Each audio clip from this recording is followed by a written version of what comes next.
हर लड़की अपनी शादी के लिए बहुत एक्साइटेड होती है और उससे कई गुना ज़्यादा सुहाग रात के लिए होती है। इस रात के लिए बहुत सारे सपने सजाए रहती है। कुछ ऐसा ही मेरे साथ हुआ।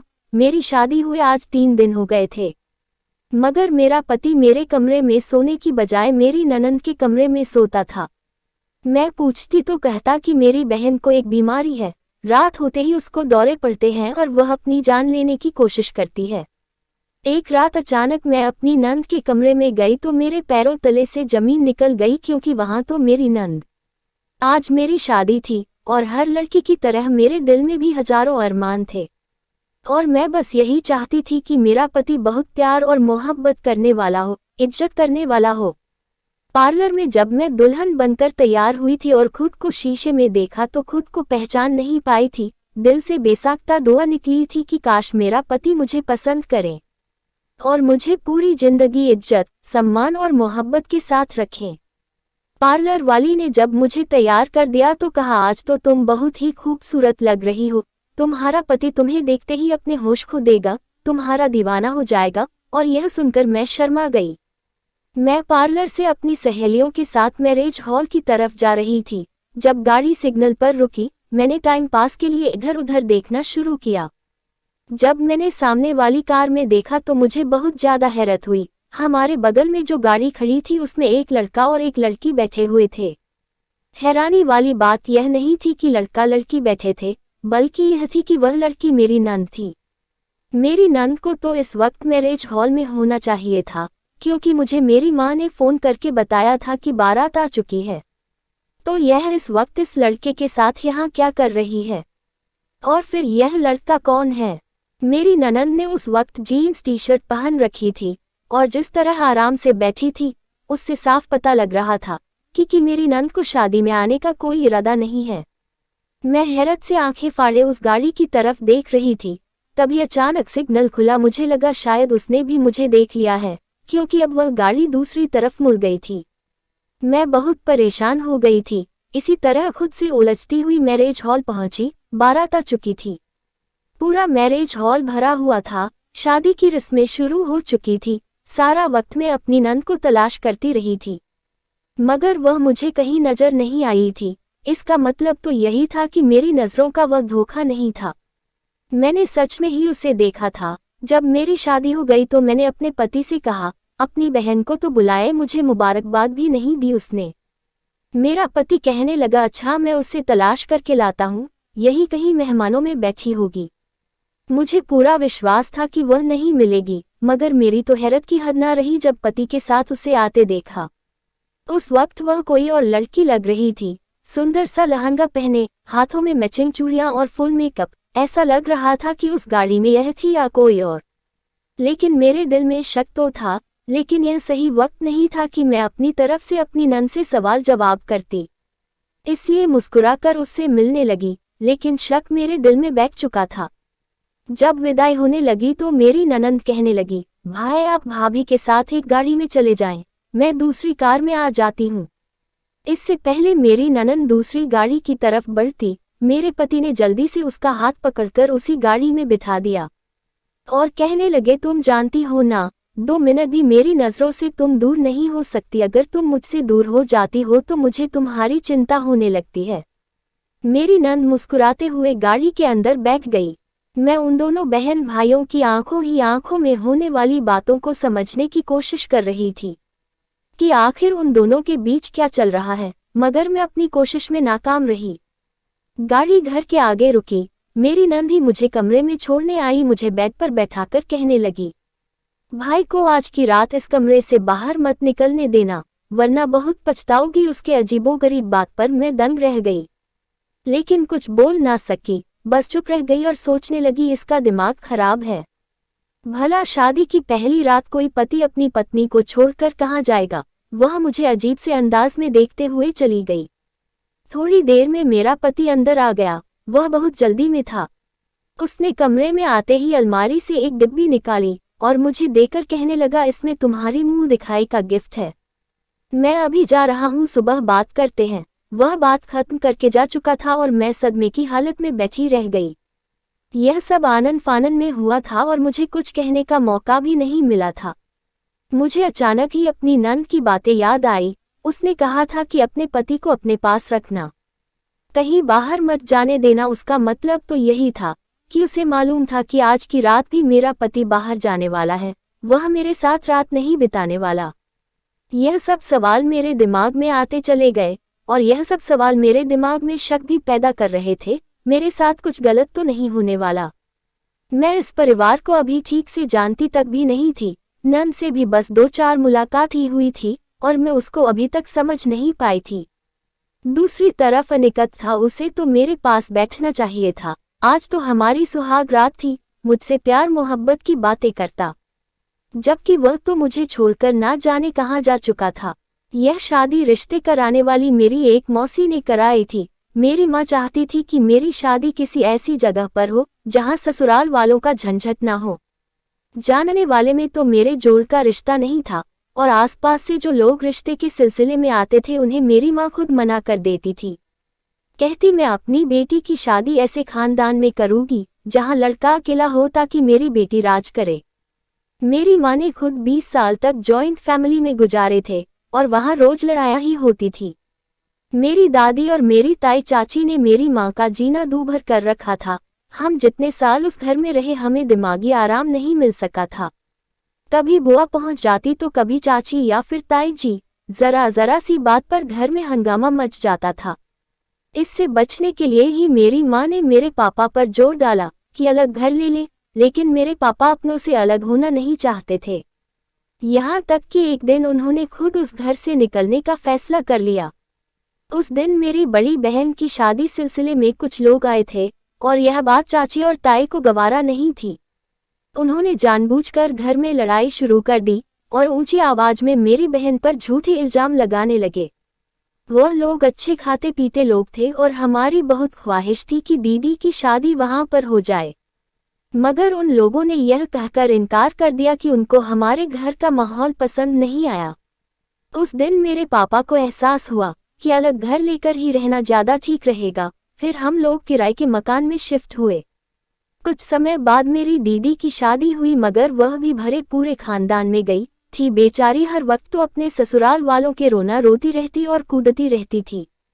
इसलिए मेरी माँ ने अब फैसला किया कि मेरी शादी किसी छोटे परिवार में करेंगे जहाँ लड़का अकेला हो। हालांकि मेरे पापा ने कहा था, किसी अकेले लड़के पर हम कैसे भरोसा कर सकते हैं।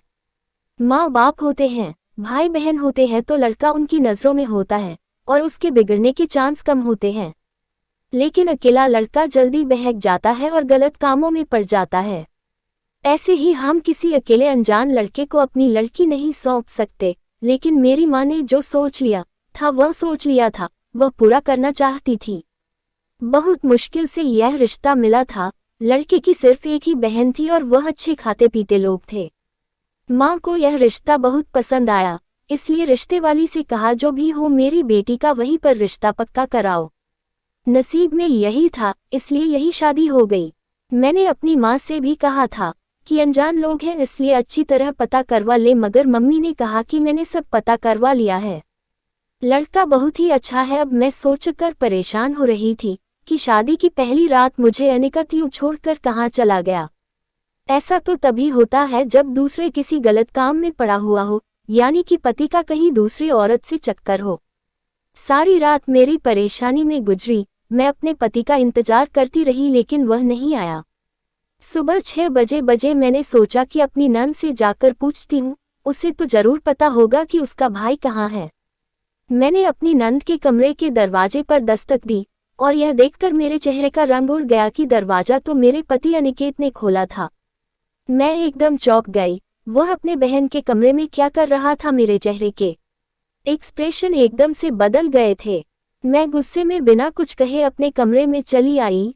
उस वक्त मुझे बहुत गुस्सा आ रहा था कि वह अपनी बहन के कमरे में क्यों था। मुझे गलत नहीं सोचना चाहिए था, मैं सारे गलत ख्याल दिमाग से दिल में नहीं लाना चाहती थी, लेकिन हालात मेरे दिमाग में शक पैदा कर रहे थे। अनिकेत मेरे पीछे पीछे चला आया और कहने लगा मेरी बहन बीमार है, थोड़ी सी दिमाग मरीज भी है, उसे रात को दौरे पड़ते हैं और अक्सर वह खुद को नुकसान पहुंचा देती है, इसलिए मुझे रात को उसके पास रुकना पड़ता है ताकि वह खुद को नुकसान ना पहुंचा दे। जब अनिकेत ने यह बात मुझे बताई तो मुझे शर्मिंदगी हुई कि कितना अच्छा, कितना ख्याल करने वाला इंसान है और मैं उस पर शक कर रही थी। कुछ देर बाद उसकी बहन भी उठ गई। सारा दिन मेरी ननंद मेरे साथ रही थी। घर में खूब सारे मेहमान इकट्ठा थे क्योंकि अभी शादी की कुछ और रस्में बाकी बची थी। मेरी मुंह दिखाई भी हो रही थी। सारा समय मेरी नंद मेरे साथ ही रही और मेहमानों से हंस हंस कर बातें भी कर रही थी। उसे देखकर हरगिज भी नहीं लगता था कि वह दिमागी मरीज हो सकती है। रात को फिर अनिकेत यही कहकर कमरे से बाहर चला गया कि मुझे अपनी बहन के कमरे में सोना पड़ेगा। यह कहकर वह चला गया और मैं सोचने लगी कि उसे अगर अपनी बहन का ही ख्याल रखना था तो फिर मुझसे शादी ही क्यों की। ऐसे भला कब तक चलता रहेगा, कब तक रोज रात को अपनी बहन के कमरे में जाकर सोया करेगा। मैं 2 दिन की दुल्हन थी, मेरे भी कुछ अरमान थे, लेकिन अनिकेत को तो मेरे अरमानों की कोई परवाह ही नहीं थी। तीसरी रात भी अनिकेत अपनी बहन के कमरे में जाकर सो गया। आज तीसरा दिन था और मैं सबसे बुरी तरह तंग आ गई थी। चौथी रात में जब अनिकेत अपनी बहन के कमरे में चला गया तो मुझे उस समय बहुत ज्यादा गुस्सा आ गया। मैं बेड पर करवटें बदलती रही लेकिन मुझे नींद नहीं आ रही थी। रात के 12 बजे जाकर मैंने अपनी नंद के कमरे का दरवाजा खटखटाया, लेकिन शायद वह दोनों गहरी नींद में सोए हुए थे। उन्होंने दरवाजा नहीं खोला। यह सब क्या हो रहा था? वह दरवाजा क्यों नहीं खोल रहे थे? मुझे बहुत गुस्सा आ रहा था। काफी देर दरवाजा खटखटाने के बाद मैं अपने कमरे में आ गई। सुबह जब अनिकेत कमरे में आया तो मैं उस पर बरस पड़ी और पूछा कि कल रात तुमने दरवाजा क्यों नहीं खोला? तो मुझे तसल्ली देते हुए कहने लगा कि मैं गहरी नींद में था इसलिए पता नहीं चल सका। मैंने अनिकेत से कहा कि तुम अपनी बहन के कमरे में सोते हो तो दरवाजा लॉक क्यों होता है? दरवाजा खुला रखा करो। मेरे सवाल पर वह बौखला गया और एकदम घबरा गया था। कहने लगा तुम्हें बताया तो था कि वह दिमाग मरीज है और उसे दौरे पड़ते हैं, इसलिए उसकी सुरक्षा को ध्यान में रखते हुए मैं कमरे को लॉक कर लेता हूँ।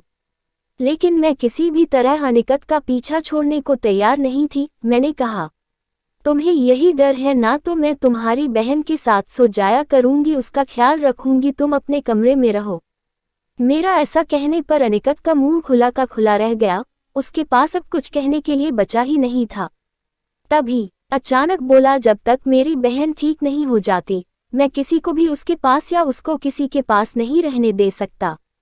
मैं रोने लगी। अनिकेत ने मुझे चुप भी नहीं कराया और चला गया।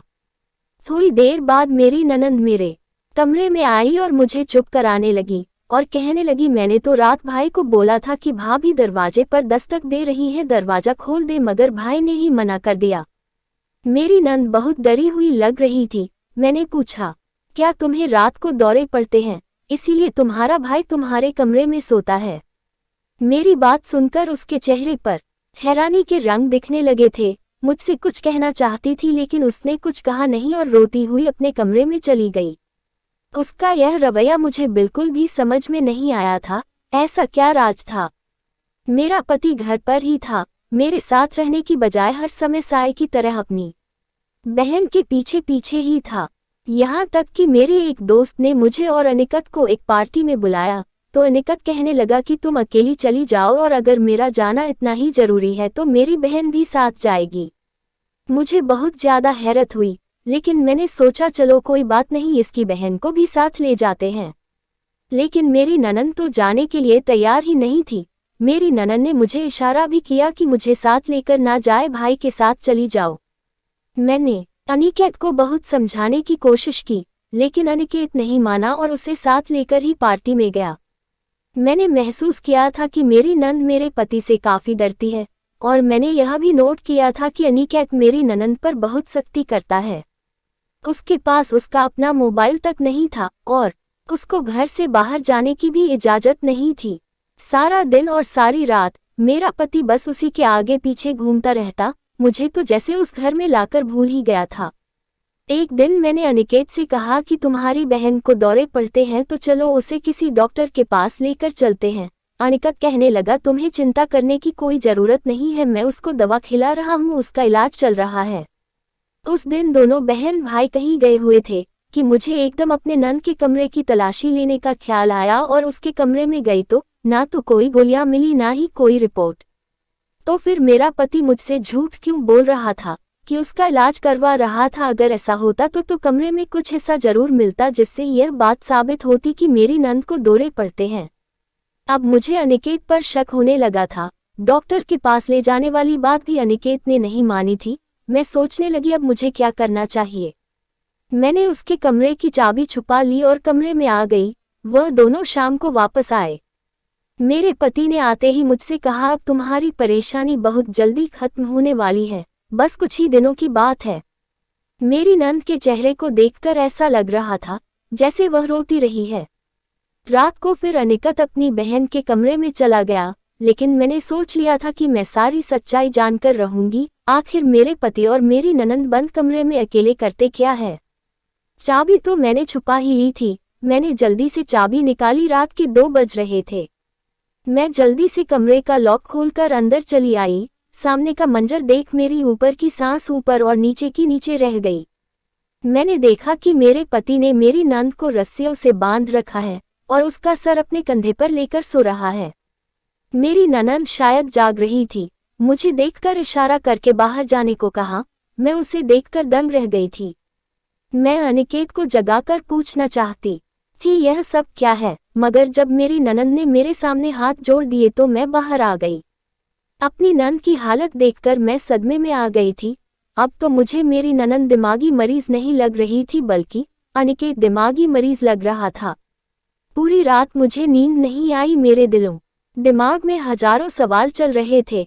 मैं अनिकेत से पूछना चाहती थी कि आखिर उसने अपनी बहन को बांधकर क्यों रखा है। इसी उलझन में पूरी रात गुजर गई। सुबह होते ही मैंने बहाना बनाकर अपनी नंद को अपने कमरे में बुलाया और उससे पूछा कि रात को जो कुछ मैंने देखा वह सब किया था। तो मेरी ननंद मेरी बात सुनकर रोने लगी और कहने लगी, जब से मम्मी और पापा इस दुनिया से गए हैं मेरे भाई का रवैया मुझसे बदल गया है। सारी प्रॉपर्टी पर अपना हक समझते हैं और रोज मुझसे कहते हैं कि अपने हिस्से की दौलत मेरे नाम कर दो। मेरे पापा अपनी सारी दौलत हम दोनों बहन भाइयों के नाम कर गए हैं। मैं मना करती हूँ तो मुझे मारते हैं और मुझे परेशान करते हैं। रात को भी मुझे रस्सियों से बांध देते हैं। वह मुझे हर पल तकलीफ देते हैं जिससे कि मैं डर जाऊं और अपने हिस्से की प्रॉपर्टी उनके नाम पर दूं। मगर मैं ऐसा हरगिज नहीं करूंगी। अगर मैंने भाई को सारी प्रॉपर्टी दे दी तब भी भाई इसको अपने पास नहीं रखेंगे। मेरा भाई गलत आदतों में पड़ा हुआ है, वह सारी दौलत उड़ा देगा। अपनी नंद के मुंह से यह सब बातें सुनकर मेरा सर चकरा गया। मेरी नसें फटने लगी। मेरा पति अनिकेत इतना गंदा आदमी हो सकता है, मैंने सपने में भी नहीं सोचा था। अगर रात को मैं अपनी आंखों से यह सब कुछ देख न लेती तो शायद मैं अपनी नंद की बातों पर विश्वास भी न करती, लेकिन हकीकत तो मैंने खुद अपनी आंखों से देख ली थी। मेरी नंद मुझसे लिपट कर रोने लगी, भाभी मुझे यहाँ से कहीं भेज दो, मेरी जान बचा लो, नहीं तो मेरा भाई मुझे जान से मार देगा। मेरी जान बचा लो, मैं आपके आगे हाथ जोड़ती हूँ, मुझे इस घर से कहीं दूर भगा दो। अब मैं उसको क्या कहती। उसे चुप कराया और मैं सोच में पड़ गई कि अब मैं क्या करूं। थोड़ी देर बाद अनिकेत मेरे पास आया और कहने लगा, मैंने अपनी बहन का रिश्ता तय कर दिया है। कल मैं उसको लड़का दिखाने लेकर गया था, अगले मंडे को मैं अपनी बहन को विदा कर दूंगा। मैं यह सुनकर हक्का बक्का रह गई। मेरी नंद तो कुछ और ही कह रही थी कि उसका भाई उसकी शादी किसी बूढ़े से करवा रहा था और बदले में उसे पैसे मांगे थे, और यह तो कह रहा था कि किसी लड़के से रिश्ता किया है। यह सब क्या था? मेरा पति कहने लगा, मैं बस यही चाहता हूँ कि अपनी बहन की जिम्मेदारियों से फ्री हो जाओ। मैं अपनी बहन से बहुत प्यार करता हूँ। मम्मी पापा के बाद हम दोनों बहन भाई ही एक दूसरे का सहारा है। अपनी बहन की जिम्मेदारियों से फ्री होकर अपने माँ बाप को दिए हुए वादे से फ्री हो जाऊंगा। अनिकेत के मुंह से यह बातें सुनकर मुझे हैरत के झटके लग रहे थे। क्या मेरा पति अनिकेत झूठ बोल रहा था? कितनी साफ सफाई से झूठ बोल रहा था कि वह अपनी बहन को बहुत प्यार करता है। मुझे कुछ भी समझ नहीं आ रहा था, कौन झूठा है कौन सच्चा। यह दोनों ही बहन भाई बहुत अजीब है। मेरे लिए यह फैसला करना मुश्किल था कि कौन सच बोल रहा है। अनिकेत ने मुझे उस लड़के की फोटो भी दिखाई थी। लड़का तो देखने में बहुत ही हैंडसम था और उम्र भी ज्यादा नहीं, 24-25 साल की उम्र थी। जब मैंने यही बात अपनी नंद को बताई तो वह रोते हुए कहने लगी कि भाई झूठ बोल रहे हैं। भाई ने एक 55 साल के बुढ़ा से ही मेरी शादी तय की है। बदले में वह बुढ़ा भाई को ढेर सारे पैसे देगा, जिससे भाई अपने बिजनेस को बढ़ाना चाहते हैं। शादी के नाम पर मेरे भाई मुझे बेच रहे हैं, मैं क्या करूं? यह कहकर मेरी ननंद सिसक कर रोने लगी और मुझसे मदद मांगने लगी। मैं क्या मदद करती, मुझे तो खुद समझ में नहीं आ रहा था, और अभी मेरी शादी को टाइम ही कितना हुआ था। मेरी नंद बार बार कह रही थी कि भाभी मुझे सब इस घर से कहीं भगा दो। मैंने अपनी नंद से कहा, अगर मैं तुम्हें यहाँ से भगा दूं तो तुम कहाँ जाओगी? कहने लगी, अपनी एक दोस्त के घर चली जाऊंगी, वो एक वकील है, मुझे बचा लेगी। मेरे पास तो फोन भी नहीं है, वरना उसको अब तक मदद के लिए बोल चुकी होती। मैंने उसे अपना फोन दिया कि वह अपनी दोस्त से बात कर ले। उसने मेरे सामने ही अपनी दोस्त से बात की, लेकिन उससे ज्यादा बात नहीं की थी, बस 2-3 बातें की। मेरी भाभी मुझे घर से किसी न किसी तरह निकाल देंगे और फिर मैं तुम्हारे घर आ जाऊंगी। उसने अपनी सहेली से कहा कि तुम मेरी मदद जरूर करना, मुझे विश्वास है कि तुम मेरा साथ जरूर दोगी। अपनी नंद के बहुत ज्यादा गिड़गिड़ाने पर मैं अपनी नंद की मदद करने के लिए तैयार तो हो गई थी, लेकिन अंदर ही अंदर मेरा दिल घबरा रहा था। फिर तय हुआ कि मैं अनिकेत को नींद की गोलियां दूध में मिलाकर पिला दूंगी।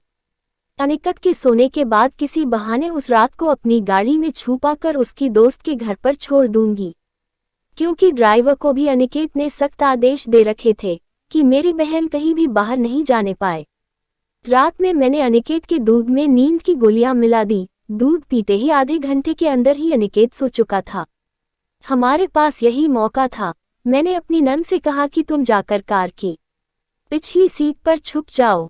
मैंने चौकीदार से कहा कि गेट खोलो, मेरी माँ की तबीयत ठीक नहीं है, मुझे अपनी माँ के घर जाना है। चौकीदार ने तुरंत गेट खोल दिया। मैं गाड़ी सड़क पर ले आई। कुछ ही देर में हम एक घर के सामने खड़े थे। मेरी ननंद कहने लगी, भाभी आप घर चले जाए वरना हम फंस जाएंगे। लेकिन मैं उसे पूरी सुरक्षा के साथ घर के अंदर तक छोड़कर आना चाहती थी और उसकी दोस्त से मिलकर उसको कहना चाहती थी कि मेरी ननद का ख्याल रखना। मेरा इरादा यही था कि यहाँ से सीधा अपने घर जाऊंगी और अपने माँ बाप को अपने पति की सारी सच्चाई बताऊंगी। जो अपनी बहन का नहीं था वह मेरा कैसे होता। यही सोचकर मैं गाड़ी से नीचे उतरी थी कि तभी गेट खोलकर एक लड़का बाहर आया। उस लड़के को देखकर मैं एकदम से चौंक गई थी। यह तो वही लड़का था जिसको मैंने अपनी शादी वाले दिन अपनी नंद के साथ कार में देखा था। जब अनिकेत को मैंने अपनी नंद पर इतनी सख्ती करते देखा था तो यह दिमाग मेरे ख्याल से निकल गया था कि उस दिन गाड़ी में मेरी ननंद हो सकती है। मैंने सोचा कि वह कोई और लड़की होगी। मेरी ननंद को इतनी आज़ादी कहा कि वह किसी लड़के के साथ अकेली गाड़ी में घूम सके। लेकिन आज जब मेरी नंद उस लड़के के पास आई और जब उस लड़के को मैंने देखा तो मैं चौंक गई कि वह यहाँ क्या कर रहा है। मेरी नंद गाड़ी के दूसरी तरफ से निकलकर मुझसे कहने लगी, भाभी यह मेरे दोस्त का भाई है, मैं अंदर जा रही हूँ, आप घर जाएं। लेकिन मुझे कुछ गलत होने का अंदेशा हो रहा था।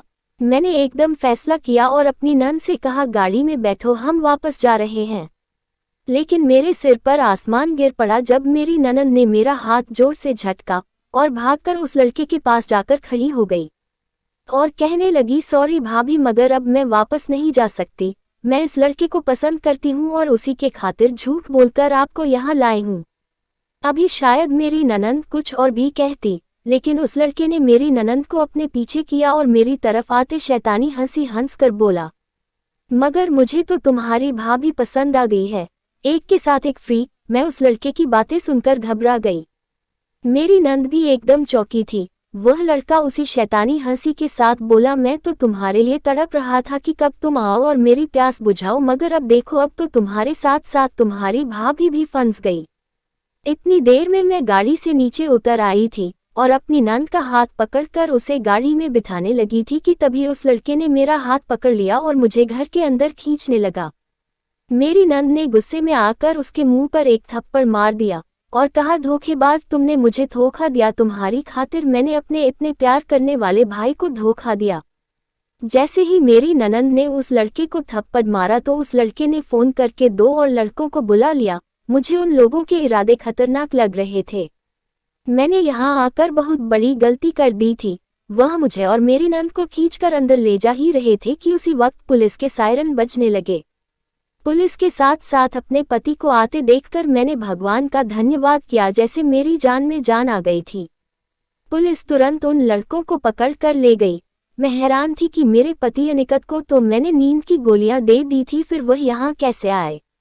अनिकेत कहने लगा, मेरी बहन की महीनों पहले इस लड़के से मुलाकात हुई थी और वह इसके प्यार के जाल में फंस गई। जब मुझे पता चला तो मैंने इस लड़के के बारे में सारी जानकारी लेनी शुरू कर दी।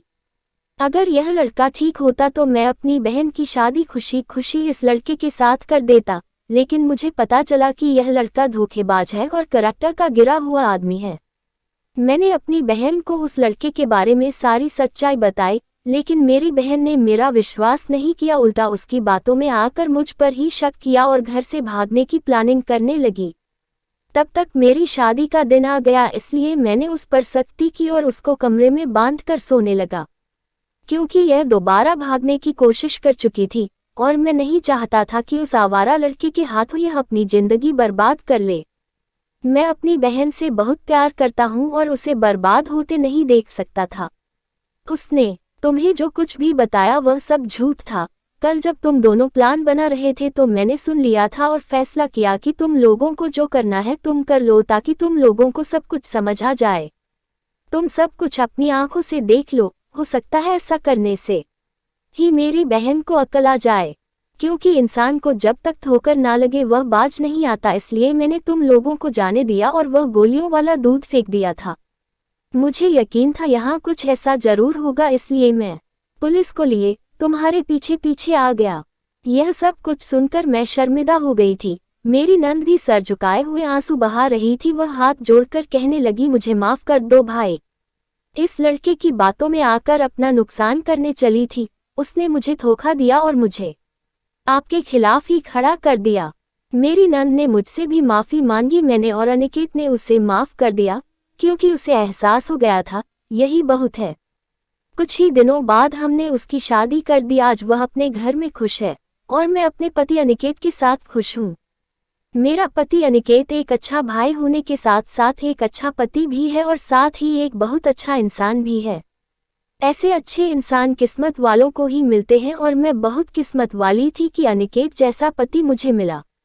दोस्तों, वीडियो कैसा लगा कमेंट करके जरूर बताना। वीडियो को लाइक और चैनल सब्सक्राइब जरूर कर देना। धन्यवाद दोस्तों।